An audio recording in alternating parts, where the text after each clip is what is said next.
everybody. My name is Datir, and welcome to The Conversation. So, today's conversation is going to be kind of in and out. I want to talk to you guys about communication, but I also want to talk to you guys about just like your mental state as far as fear and how you look at things. So, this is based off of a movie that I watched. I like to gather different perspectives from reading books and movies and stuff like that, and see what I can learn from it and how I can implement these things in my life. So I was watching a movie called After Earth with Will Smith and his son, and Will Smith was a soldier. He was a captain in this movie, and he was responsible to making sure that everybody who was under him, of course, that they was trained up and they would understand how to be poised in the midst of adversity. That you're going to come against a lot of things in your life that can change your emotion in that moment, but you have to understand how to deal with that. You are trained, and you have to be able to remain poised in this moment. A lot of times when people have fear, that this fear or certain emotions can overtake a person, and this can happen in just everyday life, as far as just having a certain feeling about something that's not even really a bad thing, but you make it bad based off of how it makes you feel. And someone can say something to you, and they don't even mean it the way that you're taking it, but they can't change that because that's how you taking it. So it was a movie. There was a book that I read from Terry Faber titled "Am I Making Myself Clear?" And he said that sometimes it's not about what you say; it's about what people hear. So that's the reason why I'm making that point. But let me get back to the movie. So in the movie, he was explaining that fear is not real. Fear is a choice, but not to confuse that with danger. Danger is very real, and things that can harm you is very real. But to fear these things is a choice that you have to make for yourself, and you should not choose to live in fear, because what it does to you internally, and it affects how you react to something. Sometimes we worry about things in life that's not really, you know, uh, worry worthy, because whatever's going to happen, guys, it's going to happen.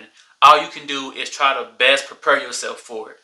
So anyway, in this movie, he's a captain, and he has a son, and he has a wife. So when he comes home, his wife is very happy to see him. She's very like energetic, and she's smiling like, you're home. And it's like she knew he was coming, but she was just so excited to see him because it seemed like he's been gone for a while. But it feels like he was still in kind of war mode, that he wasn't really giving that type of energy back. And that's a whole different type of situation, because a person has to switch off their perspectives when they are in certain situations. So I talk about this with people when it comes to people being in positions of authority at work. And then sometimes you come home and you don't know how to turn that off, because you've been operating at this level for a long time. Or even if you at home, you have home problems, and then you come to work and you take that with you. And they try to always tell you that you need to learn how to leave certain things at the door and not wear your feelings on your shoulders, and be able to operate. And that's very hard sometimes, because we tend to be um, emotional people. But anyway, in this scene on the movie, he was sitting at the table with his son and his wife, and he was just asking his son, how everything was going, with school and so forth. And his son was like, "I didn't make Ranger." And Ranger was a position that was in the same type of military branch that Will Smith was in. But his son was trying to please his father so bad, he wanted it so bad, but the recruiter or the promoter, the person who promotes you to the next level, said that he wasn't ready. And when he was asking his son that, he said it like with an attitude, like, "I didn't make Ranger," and that's not what his father asked him. So he looked at him like he knew that his son was emotional, but he knew that it wasn't that serious. So he said, "You're young. It's okay. You know, um, you would get there." And then his son rebutted and was saying that, "Well, I did everything better than you. I ran the canyon 5 minutes faster than you." But almost like with a cocky attitude. And you can see the camera go to the mother, and she's like he's challenging his father, but he's really trying to prove to his father at the same time that he's worthy. His father still remained calm, and he said, "For whoever the guy is who promotes you to the next level," he said, "I know him. He knows his stuff. If you was ready, he would have promoted you. It's okay. You will get there." And his son is still aggravated because he doesn't want to hear that. So he pushed his chair back and get up and say that he's, leaving. He's done eating dinner. And his father say, "Are you asking me or are you telling me?" And then he said with a heightened tone, "May I be excused, sir?" And he yelled like, "Didn't I? Sit down." Like you having an attitude for no reason, and I need to put you back in your place as a boy and as my son because I'm being nice with you. So his son sits down and he looks up at his mom like almost like his heart is beating like as if he's in some type of fear because his dad has raised his tone to match his son's energy like, "Don't play with me." So the mom looks at the dad, because she understands his absence has affected the son and that the son is trying to prove to him, but the woman is more loving and caring in this moment. So after they eat dinner, I love this about women who understands how to address their spouse. To me, this is very important because it talks about communication, right? So to never correct your spouse in front of the children is very important. And for me, to never, I've lost my word, never correct your spouse in public or in front of nobody. That's very embarrassing, and you should never do that. But so when they get to their room, the way she speaks to him is very valuable to me. So, not to be religious on y'all, but in the scripture it says, "A soft word spoken turns away wrath." And the way you say something sometimes can make all the difference. Because a person is more likely to receive a message if they can receive the messenger.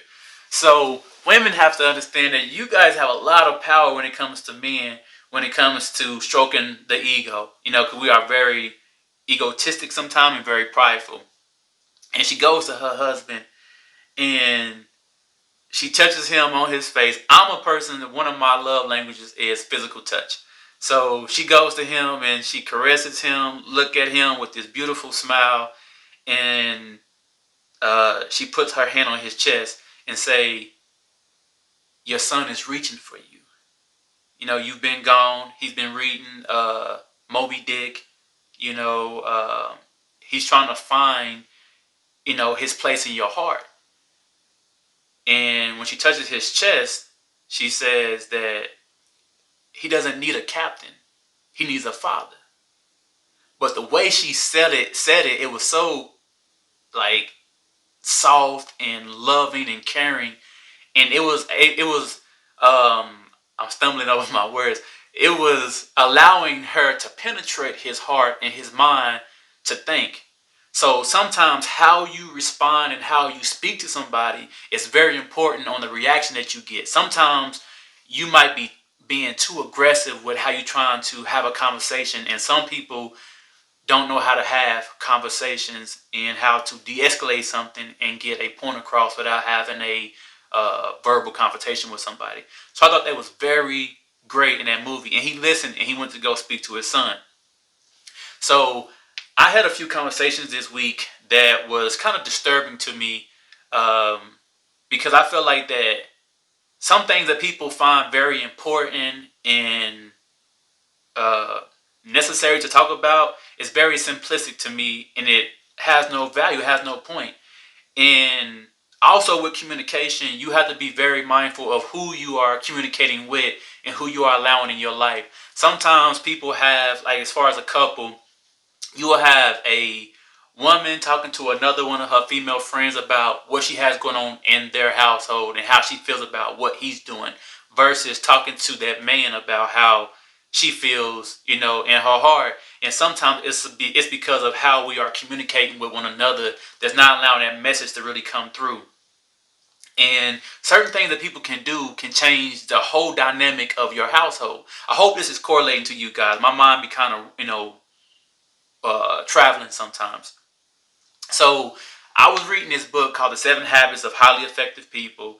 And in the book, this guy was speaking and was saying that him and his wife has lost love for one another. And he didn't know what to do. They was on the brink of having a divorce.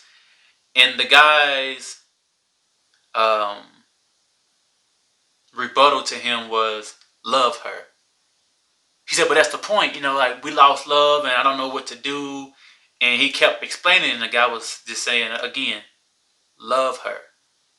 He said, but why you keep saying that? Like, it ain't that simple. He said, it is that simple. You saying you guys are fed out of love. You saying you guys have problems and so forth, and you don't know what went wrong.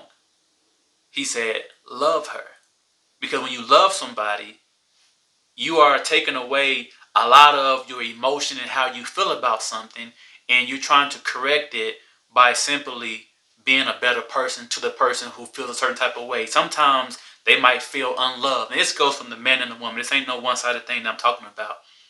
He was saying love her. So it could be something simple as in you coming home, your man is coming home from work, and you have his slippers waiting for him by the front door. And he like, oh shoot, like what?